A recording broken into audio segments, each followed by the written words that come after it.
ಕೇಳಿ. ಮಾನ್ಯ ಅಧ್ಯಕ್ಷರೇ, ಡಾಕ್ಟರ್ ಶೈಲೇಂದ್ರ ಅವರ ಆತಂಕವನ್ನು ನಾನು ಅರ್ಥ ಮಾಡ್ಕೊಳ್ತೇನೆ. ಕಳೆದ 5 ವರ್ಷದಿಂದ 14 ಕೂತ್ಕೊಳ್ಳಿ ಪ್ಲೀಸ್ 14 ಕೋಟಿ ಅಂತ ಕಳೆದ ಬಾರಿ ಕೊಟ್ಟಿದ್ದೆ. ನಾನು ಕಳೆದ ಸಾರಿ ಉತ್ತರ ಕೊಟ್ಟಾಗ 14 ಕೋಟಿ ಕೊಟ್ಟಿದ್ದೆ. ಈಗ ಇನ್ನೂ ಜಾಸ್ತಿ ಆಗಿದೆ. 2020ಕ್ಕೆ 2,05,51,000 ರೂಪಾಯಿ ಆಸ್ತಿ ಹಾನಿಯಾಗಿದೆ ಮಾನ್ಯ ಅಧ್ಯಕ್ಷರೇ. 2021ರಲ್ಲಿ 2,28,00,000 ಆಗಿದೆ. 2022ರಲ್ಲಿ 2,83,45,000 ಆಗಿದೆ. 23ರಲ್ಲಿ 3,54,85,000 ಆಗಿದೆ. 24ಕ್ಕೆ ಮಾನ್ಯ ಅಧ್ಯಕ್ಷರೇ 4,85,62,000 ಆಗಿದೆ.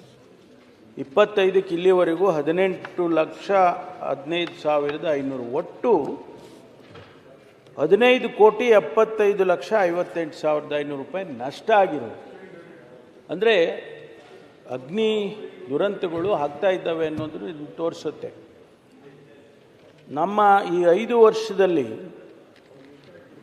ಸುಮಾರು 292 ಕರೆಗಳು ಬಂದಿದೆ ಅಗ್ನಿಶಾಮಕ ಠಾಣೆಗಳಿಗೆ. ಅಲ್ಲಿ ಇರ್ತಕ್ಕಂಥ ಅಗ್ನಿಶಾಮಕ ಠಾಣೆಗಳು 33 ರಕ್ಷಣಾ ಕರೆಗಳು ಬಂದಿವೆ.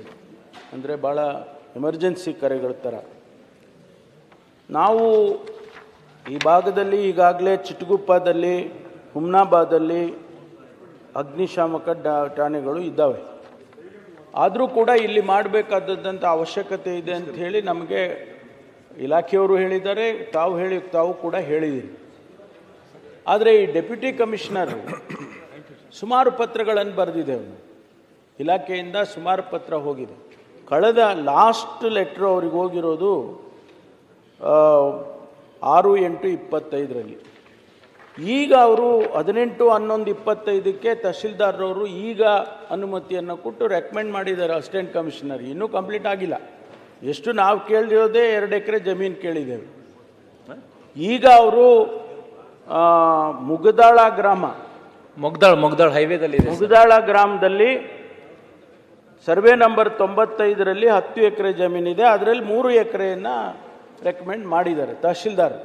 ಅದು ಎಸಿಗೆ ಹೋಗಿ, ಎಸಿಯಿಂದ ಡಿಸಿಗೆ ಹೋಗಿ, ಡಿಸಿ ಅವರು ಕೊಡಬೇಕಾಗ್ತದೆ. ಅದು ಕೊಟ್ಟ ತಕ್ಷಣ ನಾವು ಆ ಕೆಲಸಕ್ಕೆ ಅದು ಮಂಜೂರಾತಿಯನ್ನು ಕೊಡ್ತೇವೆ. ಆದರೆ ಒಂದು ತಮಗೆ ಜ್ಞಾಪಕ ಮಾಡಿಕೊಡ್ತೇನೆ, ಕೇಂದ್ರ ಸರ್ಕಾರದಲ್ಲಿ ಒಂದು ಅಡ್ವೈಸರಿ ಕೌನ್ಸಿಲ್ ಇದೆ, ಸ್ಟ್ಯಾಂಡಿಂಗ್ ಫೈರ್ ಅಡ್ವೈಸರಿ ಕೌನ್ಸಿಲ್ ಅಂತ ಇದೆ. ಅದರ ಪ್ರಕಾರ ಕೊಡೋಕ್ಕೆ ಬರೋದಿಲ್ಲ ಮಾನ್ಯ ಅಧ್ಯಕ್ಷರೇ. ಆದರೆ ಇಲ್ಲಿ ಆಗ್ತಕ್ಕಂಥ ಅಗ್ನಿ ದುರಂತಗಳನ್ನು ಗಣನೆಗೆ ತಗೊಂಡು ನಾವು ಅಲ್ಲಿಗೆ ಅಗ್ನಿಶಾಮಕ ಠಾಣೆಯನ್ನು ಕೊಡ್ತೇವೆ. ಧನ್ಯವಾದ. ಆದರೆ ತಕ್ಷಣ ತಾವು ತಮ್ಮ ಇನ್ಫ್ಲೂಯೆನ್ಸ್ ಯೂಸ್ ಮಾಡಿ ಡೆಪ್ಟಿ ಕಮಿಷನರ್ಗೆ ಕಾಂಟ್ಯಾಕ್ಟ್ ಮಾಡಿ ನಾವು ಕೂಡ ಮಾಡ್ತಾ ಇದ್ದೀವಿ. ಆದಷ್ಟು ಬೇಗ ಇದನ್ನು ನಮಗೆ ಈ ಜಮೀನು ಕೊಟ್ಟರೆ ತಕ್ಷಣ ಮಾಡ್ತೀವಿ. ಆದರೆ ಈ ಅಡ್ವೈಸರಿ ಕೌನ್ಸಿಲಲ್ಲಿ ತಮ್ಮ ಗಮನಕ್ಕೆ ತಿಳಿಸೋದಕ್ಕೆ ಬಯಸ್ತೇನೆ, ನಗರ ವ್ಯಾಪ್ತಿಯಲ್ಲಿ 10 ಚದರ ಕಿಲೋಮೀಟ್ರಿಗೆ ಒಂದು ಅಗ್ನಿಶಾಮಕ ಠಾಣೆ ಇರಬೇಕು ಅಂತ ಇದೆ ನಗರ ವ್ಯಾಪ್ತಿಯಲ್ಲಿ. ಗ್ರಾಮೀಣ ಪ್ರದೇಶದಲ್ಲಿ 50 ಚದರ ಕಿಲೋಮೀಟ್ರಿಗೆ ಅಂತಿದೆ. ಈ ಮಾನದಂಡ ತೊಗೊಂಡ್ರೆ ತಮಗೆ ಬರೋದಿಲ್ಲ. ಯಾಕೆಂದರೆ ಕೇವಲ 24 ಕಿಲೋಮೀಟ್ರ್ ಚಿಟಗುಪ್ಪದಲ್ಲಿದೆ, 30 ಕಿಲೋಮೀಟ್ರಲ್ಲಿ ಬೀದರ್ದಲ್ಲಿದೆ, ಹುಮ್ನಾಬಾದಲ್ಲಿ. ಬೀದರ್ನಲ್ಲಿ 40 ಕಿಲೋಮೀಟ್ರ್ ಇದೆ. ಆದರೂ ಕೂಡ ಇಲ್ಲಿ ಆಗುವಂಥ ದುರಂತಗಳನ್ನು ಗಮನದಲ್ಲಿ ಇಟ್ಕೊಂಡು ನಾವು ತಮಗೆ ಮಂಜೂರು ಮಾಡಿಕೊಡ್ತೇವೆ. ಆದಷ್ಟು ಬೇಗ ಈ ಜಮೀನನ್ನು ನಮಗೆ ನಮ್ಮ ಇಲಾಖೆಗೆ ಟ್ರಾನ್ಸ್ಫರ್ ಆದ ತಕ್ಷಣ ಅದನ್ನು ಕ್ರಮ ತಗೊಳ್ತೀವಿ ಮಾನ್ಯ ಅಧ್ಯಕ್ಷರೇ. ಆ ಜಮೀನಲ್ಲಿ ಪ್ರಾಬ್ಲಮ್ ಇದೆ ಅಂತ ಇದರಲ್ಲಿ ವಾಕ್ ಬೋರ್ಡ್ ಏನೋ ಕ್ಲಿಯರಿಟಿ ಬರ್ಬೇಕಂತ NOC ಕೊಟ್ಟಿದ್ದಾರೆ. ಆಗಲೇ NOC ಕೊಟ್ಟಿದ್ದಾರೆ. ನಾಂಬದ ಅಧ್ಯಕ್ಷರೇ, ಇಷ್ಟೇ ನಮ್ಮ ಗೃಹ ಮಂತ್ರಿಗಳು NOC ಕೊಟ್ಟಿದ್ದಾರೆ.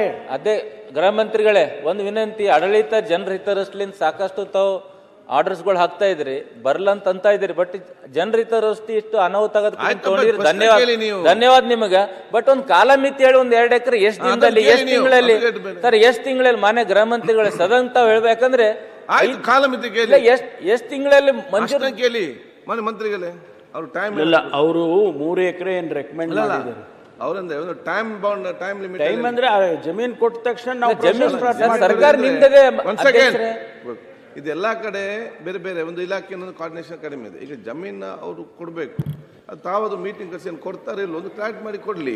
ನಾನು ಡೆಪ್ಯೂಟಿ ಕಮಿಷನರ್ಗೆ ನಾನು ಕೂಡ ಅದೇ ಕಾನ್ಬಿ ಇದಲ್ಲ, ಅವ್ರು ಕೊಟ್ಟ ತಕ್ಷಣ ನಾವು ಈಗ ಮುಂದೆ ಬಡ್ಜೆಟ್ ಬರ್ತಾ ಇದೆ, ಬಡ್ಜೆಟ್ ಅಲೋಕೇಶನ್ ಕೊಡ್ಲಿಲ್ಲ ಅಂದ್ರೆ ಸರ್ ಕೊಡ್ಲಿಲ್ಲ, ಯಾಕೆ ಕೊಡ್ಲಿಲ್ಲ ಅಂತ ಹೇಳ್ಬೇಕಲ್ಲ ಅವ್ರು. ಇಲ್ಲ ನಾವು ತಗೊಳ್ತೀವಿ, ಹೇಗಾದ್ರೂ ಮಾಡಿ ಅವರಿಂದ ತಗೊಳ್ತೀವಿ. ಈಗ ಯಾಕಂತ ಹೇಳಿದ್ರೆ ಡೆಪ್ಯೂಟಿ ಕಮಿಷನರ್ ಕರೆಕ್ಟ್ ಇದ್ದ ಈಗಾಗಲೇ ಬಹಳ ನಿಧಾನ ಆಗಿದೆ, ಸುಮಾರು ಪತ್ರದ ವ್ಯವಹಾರ ಕಳೆದೋಗಿದೆ. ಅವ್ರಿಗೆ ಒತ್ತಾಯ ಮಾಡಿ ಆ ಜಮೀನನ್ನು ಈಗೇನು ಅವರು ರೆಕಮೆಂಡ್ ಮಾಡಿದ್ದಾರೆ ಅದನ್ನು ತಗೊಳ್ಳೋದಕ್ಕೆ ಎಲ್ಲ ರೀತಿಯ ಪ್ರಯತ್ನ ಮಾಡಿ ತಗೊಳ್ತೀವಿ. ನಂತರ ಅಗ್ನಿಶಾಮಕ ಠಾಣೆಯನ್ನು ಮಂಜೂರು ಮಾಡಿ ಕೊಡ್ತೀವಿ. ಗ್ಯಾರಂಟಿ ನ್ಯೂಸ್, ಸುದ್ದಿ ಖಚಿತ, ನ್ಯಾಯ ನಿಶ್ಚಿತ.